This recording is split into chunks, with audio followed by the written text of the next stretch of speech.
날카롭고 각진 외형, 거대한 크기의 무기를 수납하는 내부 공간, 조종석에 설치된 대형 화면. 레이더에 거의 포착되지 않는 5세대 스텔스 전투기의 상징들이다.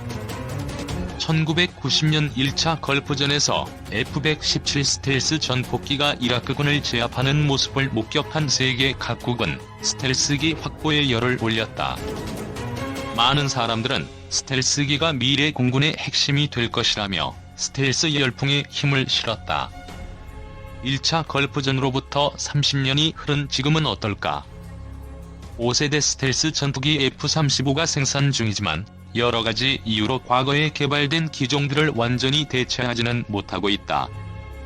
라파라 타이푼 전투기는 물론 1970에서 1980년대 등장한 F-16과 F-15도 꾸준히 주문을 받으며 건재함을 과시하고 있다.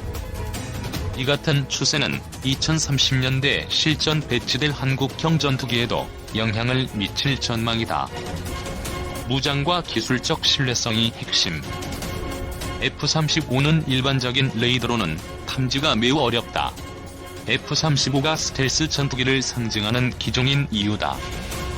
하지만 스텔스 성능에 지나치게 의존하면서 F-35의 약점인 빈약한 무장 문제가 두드러지는 모양새다.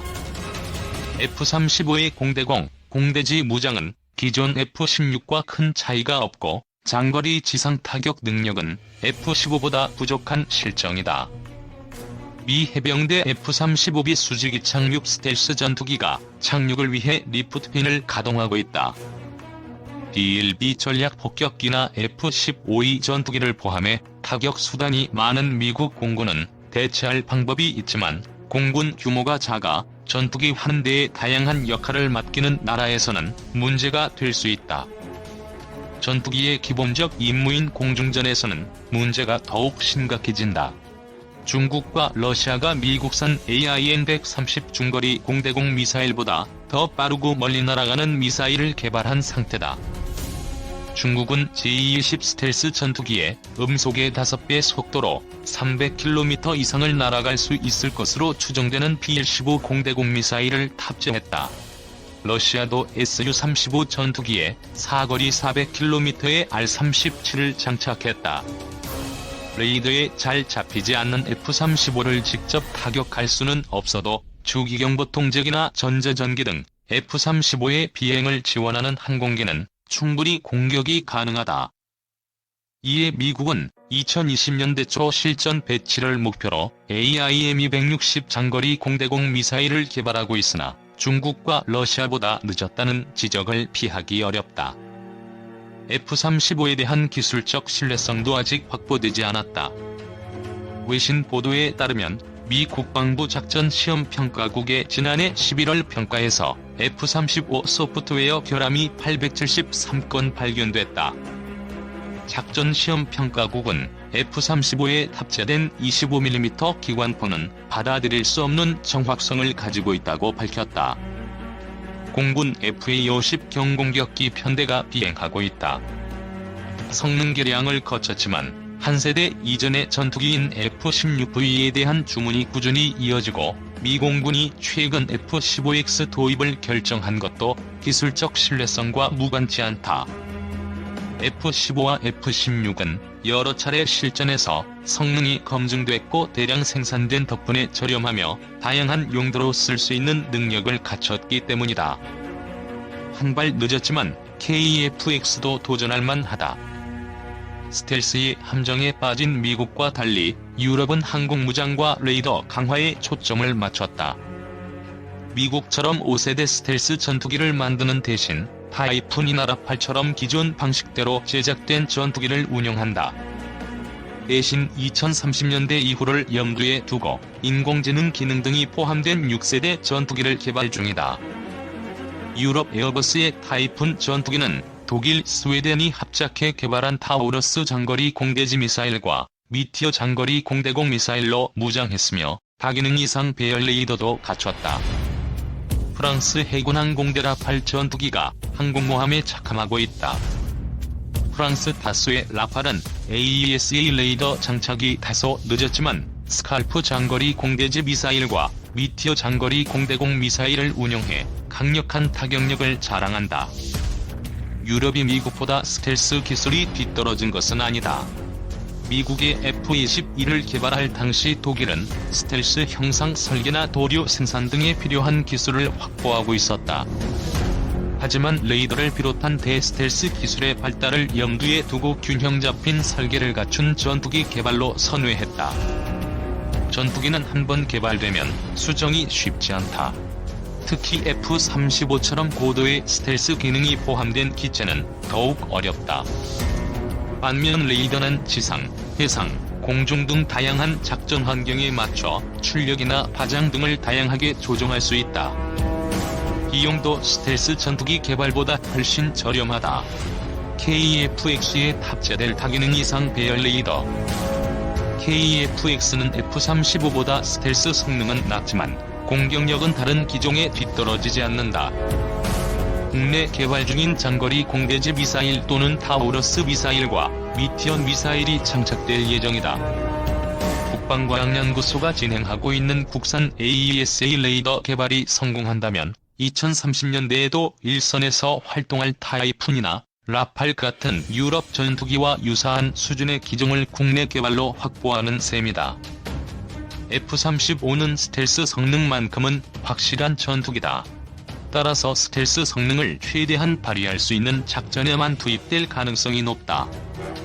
반면 공격력을 갖춘 KF-X는 다양한 용도에 쓰일 수 있다. 항공무장과 전자장비를 개량한 포스트 KF-X를 만든다면 그 효과는 더욱 높아질 전망이다.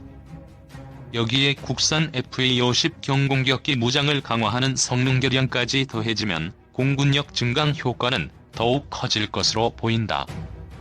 산업적 측면에서도 기술과 경영 노하우를 계속 축적할 수 있어 항공우주산업 발전 측면에서도 도움이 된다. FA-50은 필리핀 이슬람 반군 소탕 작전에 투입된 적이 있어서 기술적 향상이 뒷받침된다면 검증된 기체로서 해외 수출의 탄력을 받을 수 있다. 경남 사천 한국항공우주산업 공장에서 기계가 T-50 훈련기 구조물을 만들고 있다. 방산업계 관계자는 항공기 무장체계는 스텔스 성능만큼 중요한 요소라며 KF-X도 무장체계를 더욱 강화한다면 전력 증강은 물론 해외 수출 가능성도 높아질 것이라고 전망했다. 우리 공군은 T-50을 기반으로 개발한 초음속 공격기 FA-50을 올해 8월부터 실전 배치하기 시작했다. 지난 10월 청주국제공항에서 개최된 ADX에서 처음으로 일반에게 공개된 FA-50은 모든 관람객의 총애를 받았다. 물론 T-51을 사용하는 우리 공군 블랙 이글스 팀의 에어쇼는 우리 국민은 물론 전 세계인들로부터 사랑을 받고 있다.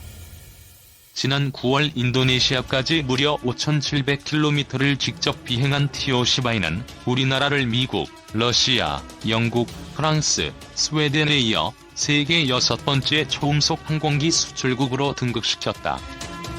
이후 정확히 2개월 만에 T-50IQ 24대 수출의 낭보가 날아왔다.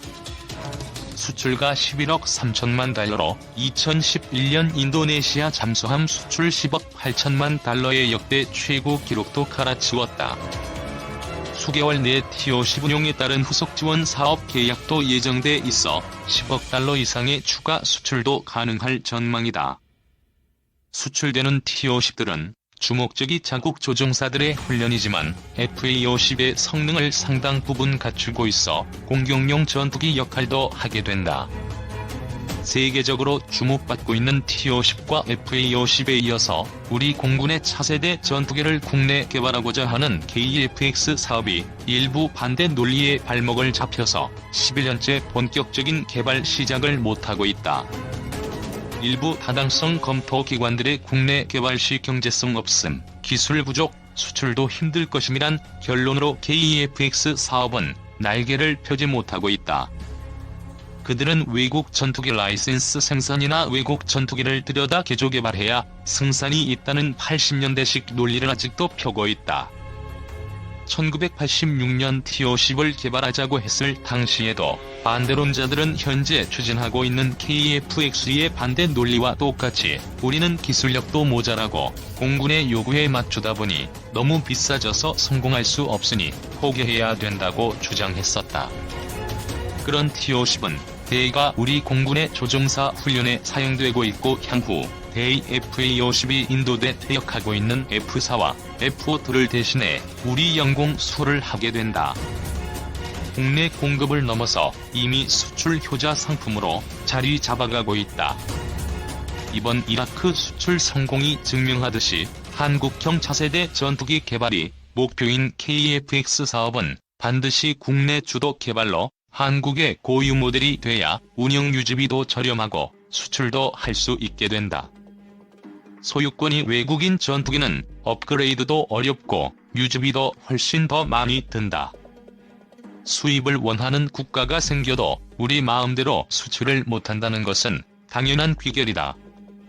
이제는 세계에서도 인정받고 있는 우리의 항공 기술력과 점점 더 높아가는 항공기 수출국으로서의 브랜드 파워를 믿어야 한다. 특히 KF-X 사업은 60조 원대의 기술, 산업 파급 효과와 최고 10만 명에 이르는 고급 일자리 창출과 함께 최첨단 시스템의 종합 산업으로서 대한민국의 창조 경제를 선도할 것이 확실하다. 현재 우리 기술력이 다소 딸리고 비용이 예상보다 좀 더 들어가더라도 KF-X 사업을 지체 없이 이룩시켜 막 커가기 시작하는 우리의 항공산업이 창조경제의 주역으로 국가 첨단 산업을 견인하도록 해야 된다.